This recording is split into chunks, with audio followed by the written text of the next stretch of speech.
Is this crowd ready, folks? Make some noise! Here we go, players dropping on the battle bus. So south on almost top, bottom to top trajectory for the bus. Players jumping out very early. You see already floating over the water, trying to get as low as possible. We've got people spreading across to Paradise Palms. Less than I expected in that southwest corner to the northeast of Flush Factory. Maybe only 3 or 4 dropping down there. So it's going to be a slow, methodical start for those players. But in the bottom right there, you see Tifu pushing across. He's going to drop it at the gas station in hopes to establish himself a little buffer of loot. These southeast corners, typically you come out with quite a few materials if you're unchallenged. The trees and the rocks are key, plus the metal here. He's going after every single piece that he can. Metal for these competitive players is extremely important because early established fights, they have a lot of HP, 110. The second you place him down, Nick Merckx here in Tilted Towers. We've watched him here every time. I guarantee you he's going to drop here. As I said, his opponents that go tilted, they already know they're at least going to have to face him. And if they're watching the leaderboards from previous games, they know they're in for a fight against Nick. And there are many players in Big Gray right now. They'll look for the color of the wood platforms, and they'll find him. Here's Astonish. Hit the shot. There it is. Joshua going down a Lazy Lynx, and Astonish got to feel good about that one. Set to destroy a team that has been around for quite a while. A number of players here. JP2 from LG yet again. We had our eyes on him last match. He's, as we've seen, knocking out a ton of the plus a lot wood of that building courage. All those pallets, man. Yep. Yeah, you have so much material you're literally standing on top of. And that much wood, that's enough to push anybody aggressively, which is exactly what Nick might try and do here. Using the building already, that's established, but he's going to get up on top of his opponent. His opponent goes for the edit and misses it and pays the price. Nick Merckx getting himself his first elimination on Erico, who he only got the corner of that platform edited out, was trying to drop in and escape, and it couldn't land it. This was over in Risky Reels. Was that a hand cannon hit? I believe it was. Are you kidding me? Double hand cannon connects right there to get that elim. Talk about making some plays with style. Here's Kyle, can't get that engagement to go in his favor. That's Emad with a second elim already this game over at Snobby Shores. Looking pretty good on his healing single mini, and those slurps are the value of those so good. But the whoa, Sloss. He shakes his head like, okay. Right now, just trying to see exactly if he gets some free damage onto Rio. Rio has 200 health, now down to, 169. Grab that drum, that nade. The defensive build. He saw the nade come in, the ramps, kind of to build a layer underneath him that he can elevate himself with and protect from the explosive damage. Now C4 says, I can do that too, gets the shot and drops in. Rio's trying to push for the elimination on Deathster. Gets the shots and the drum gun. That blue drum is so powerful up close. That's Rio's first elim, and look at Sloths. Moving, well, like a sloth. Look at the impulse.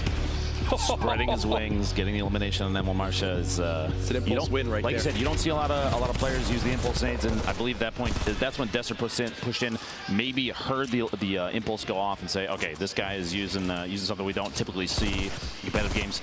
Blind pushing in, trying to get underneath his opponent, and does a great pistol. Are you kidding me? Are you kidding me? Just as lethal as everything else in this man's hand. Blind, showing exactly why people should have his eyes on him. And right there, when you don't have things to replace the weapon with, that's why you pick up everything you run over, right? Because there he swaps to a gray pistol to get an elim in one of the most stacked lobbies you can have. Every little bit helps, and right there, Blind shows it off perfectly.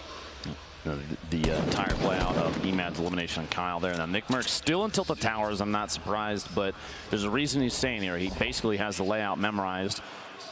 Static and Lavish both moving around still in there, and there is a third party on the hill up top to the south, just kind of waiting and watching. They're still in the safe zone, and Nick doesn't even have to leave yet. He can stay here for yet another circle. I'm going to tell you something. Nick has no intentions of ever leaving. Absolutely not. Imagine if he gets kinged here. If Tilted is still in the zone, he's not going to leave that building. It sadly is not. He's going to have to move southeast in a second. Now Tempo, we've watched. Those clingers to drop the structure out from underneath his opponent. Looks like he did build a step away, and the triangle blocks Tempo from the push up top. A good defensive build from Emad. Even though he lost the high ground, Emad still saved himself a little bit. Now Tempo editing himself back down. He's trying to follow his opponent. Emad is trying to build up, and Tempo Almost thought he was going to take some fall damage there. Catches himself inside the tree on the way down, and Emad falling down. Both of these players, looks like a third party is engaging.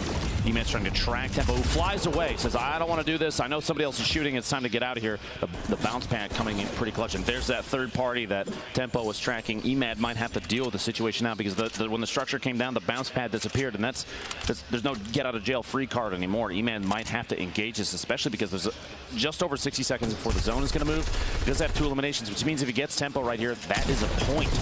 Aggressive push, 140 from the shotgun and gets Tempo.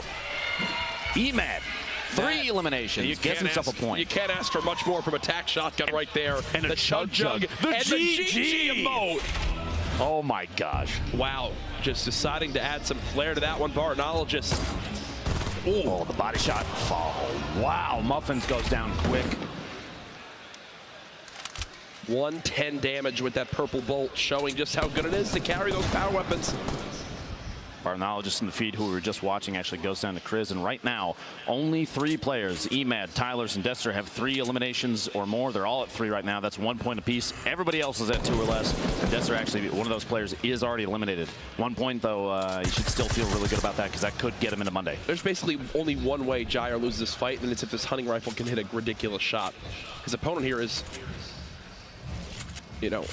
his opponent is so weak. So basically Jair is in a brilliant spot to win this. Just can't let his opponent hit that hunting rifle shot. Just barely canning up the bounce pad to push away. The bounce actually pushes him out. Might go for the shot here on the fly. His opponent might potentially want to push up. 2 AR bullets. That's why he can't spray with the assault rifle. Just waiting. He has enough HP here. He can wait. You can see his opponent actually fell all the way down. No fall damage from that. He caught himself with the build. He's going to push down, try and get this elimination before the storm takes out. This is for a point. You got to push and get this. Oh, no way! Oh, no way! A terrible choke in Wheels, then dies to the storm. That was his 3rd elimination. That's a point for Wheels. Both of them going for a 3rd elim. Terrible, terrible end there. Here's how Nick Merckx goes down a beam from Ecstatic. He does have to move, but he might be looking for another elimination. He's looking for this 3rd elim. That's how he's playing this right now. He's going for the point. Intelligent play here, to be quite honest with you. And he knowing that there's no shield on that opponent, you're going to see an aggressive push here. He does have a drum gun. You're going to see that thing come out in a second. The blue tack's going to be utilized up close. Here we go. Risking it all, going for it all. Can he get the elim? Yes, he does. Kev goes down. That's a point for Ecstatic. We actually could hear some people cheering here. Saka just staying alive for the moment. Here's Kayun again, low HP. Doesn't matter for him as he just gets that headshot again. The heavy shotgun showing its strength there. Which means 4 headshots is an elim on a full HP, full shield player. That's so fast and it spits bullets so quickly that if you're accurate, easy elims. Now, Tyler's the only player still alive right now with 4 eliminations. Nobody has 5 yet. The 5 would put him at 2 points, which means there's a number of players. Actually, there's only 2 at 3 or higher right now. Kayun and Tyler's. Everybody else you saw there on the board at 2. And oh no! That's a big oops. Lining the guided up. Looks like that guided went not where he thought it would go. Point with the circle, probably not a good call. Oh, this was Ecstatic. Is at 4. Who was right outside. We saw Ranger was going to gatekeep, not make it easy for him to get inside, and that's exactly what he did. The southwest corner only has 1. Little boat here. We've seen Energy General put up some excellent plays in the past, but gets caught off guard. He's still coming away with just 1 point. Look at this. Gets the shot on Ranger. We saw gatekeeping earlier, but then dives the trap. It's the most happy I've ever seen someone after getting trapped, and it's because that was his 3rd elim right there to earn him the point. So he'll take it. Crunch. Oh, this storm is chunking him 15, right now. 10, He's done for. 5. He knows it. There he goes. Those late game storms. It's hitting for 5 right now. Next will hit for 7 and then 10. Hysteria. Falls victim there. Hysteria. Hysteria versus Lil Boat building on top of each other. A 3rd party getting taps. That again, the top of the hill. Those towers. They see you. They're taking shots. No, we were talking about Chap a second ago. I saw it in the feed, but let's take a look at how it actually played out. Tyler's the window peek catches Chap off guard. He's trying to build up to get to the zone and couldn't get a wall to block the shots from Tyler's inside his little box there. A great timing play there. Now, I want to say, I think Hysteria didn't push. You were commenting on it earlier.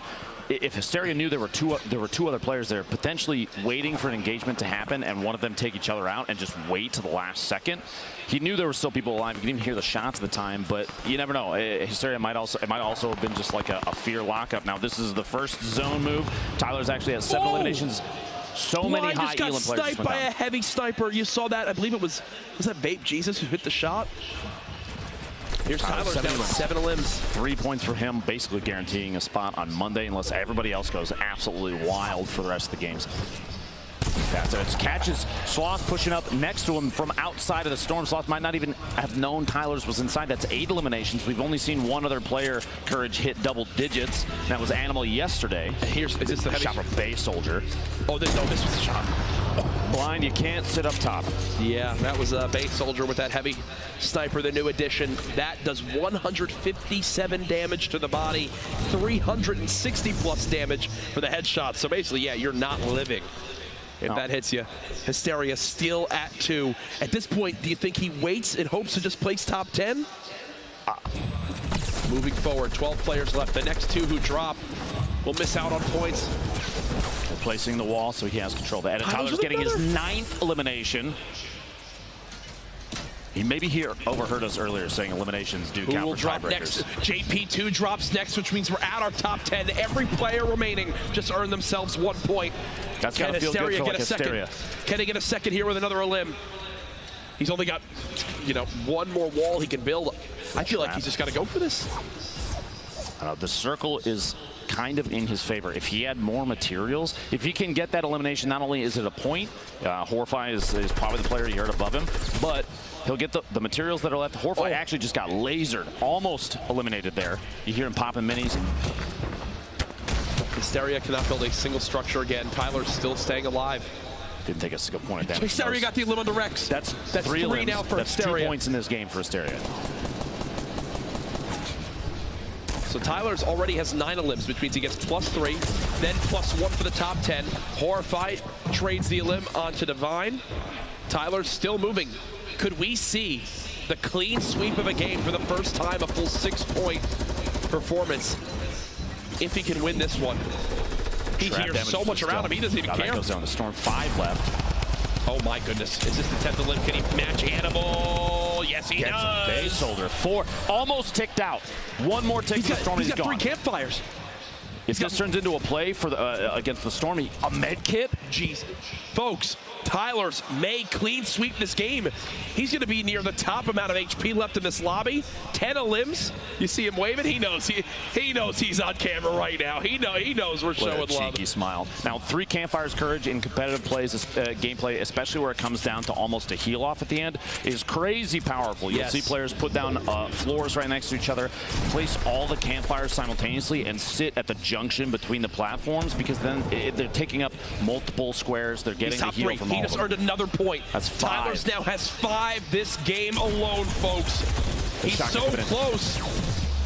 Down to the top 2. The speed of the edit to get through. 1v1 situation. This could be 6 points for Tyler's if he gets the shot off. Ladies and gentlemen, this is so insanely challenging to do. He's got the high ground now. He's popping minis. He could go for the heal off. He could absolutely go for a heal off. And look at how low on HP his opponent is, under 70 health. Well, if Tyler's decides to go for this, go for the 11. It'd be the highest elimination count in any game we've had in the qualifiers. His opponent decides to shoot up from underneath. You see, he's doing it. Okay, he's here we building go. up the layers. Ladies and gentlemen, this could be it right here. He's building himself high enough to be able to drop down a bunch of campfires to out-heal this zone. His opponent knows. He knows that he can't out-heal this, and the expectation might be that he knows building that Tyler's more layers. He's trying to catch up to him. Tyler's keeps on going. When is it campfire time? When will he place them all down? He just keeps building up, keeps building more layers. His opponent can't catch him. I think it's time. It's time to place him down. 1, 2, He's sitting right there. And look at this. He's going to heal on up. Tyler's, for the first time this week, the 6-point game. There it is. Name for himself in this competitive scene. This was the final moment. Campfire, campfire, campfire. You sit right in the middle, and you get the benefits of healing from all 3. You see just how long it's taking. Like, look at that. This should take 10 seconds to eliminate you. That would have taken so long. Dude, seriously, unbelievable play here. I mean, check this out. You got 10 eliminations. I can't speak. 341 builds and 5,000 mats gathered. What does it feel like here? I mean,